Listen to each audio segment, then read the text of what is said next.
It's me again and welcome back to my channel. Okay, so for tonight's recipe po, I'm going to make shorba. Okay, ang ibig sabihin ko ng shorba is soup. Okay, so Arabic dish to. Nakakagaba at nakaka-excited yung gabi na to kasi first time ko lang po itong lulutuin. And hopefully, magugustuhan nyo ang ating dish for tonight. By the way mga besh, kasi baka hindi pa po nakapag-subscribe ng aking channel, pakisubscribe naman po at pakipindutan po ng ating notification bell para ma-notify kayo kung may mga bago kong upload na videos. Okay, so I'm excited na ba kayong malaman kung paano lulutuin ang ating shorba?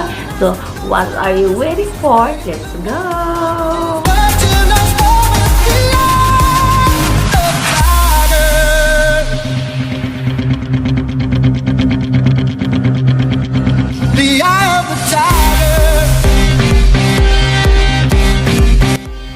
So, ito yung ating mga ingredients. Meron tayong shrimp, tomato, onions, carrots, and potato.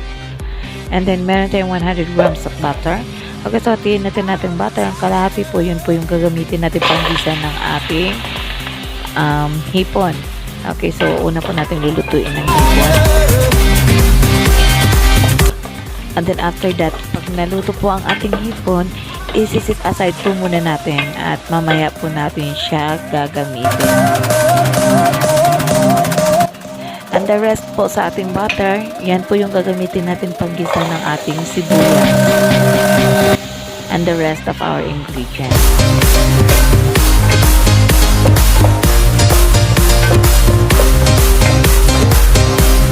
So, pag nakita po natin yung luto ng ating sibuyas, i-add na po natin ang ating tomato. So, lulutuin na po natin ang ating tomatoes kasama ng onions.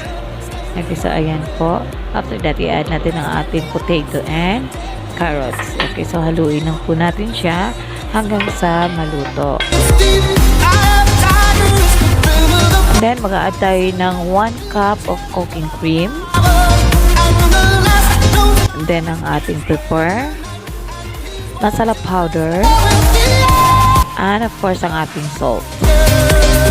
So, haluin po natin.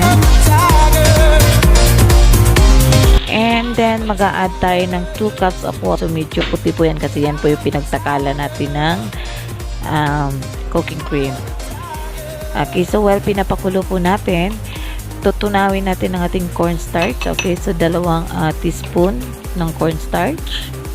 Tutunawin natin ng tubig at gagamitin po natin yan papalapot po ng ating soup. Okay, so set aside po muna natin. And then, let's add a 1/4 cup of milk. At yan na po ang ating cornstarch. Okay, so haluin po natin and wait natin hanggang sa maluto na po ang ating carrots and potato. And so, ayan, pagluto na po siya, patayin na po natin ang apoy and then let's proceed to the next procedure. I-blend po natin ang ating niluto. Okay, so para po madurog ang ating mga vegetables. Kasi, ayan, ganyang klaseng blender po yung nagamit ko. Usually, pwede tayong gumamit ng blender.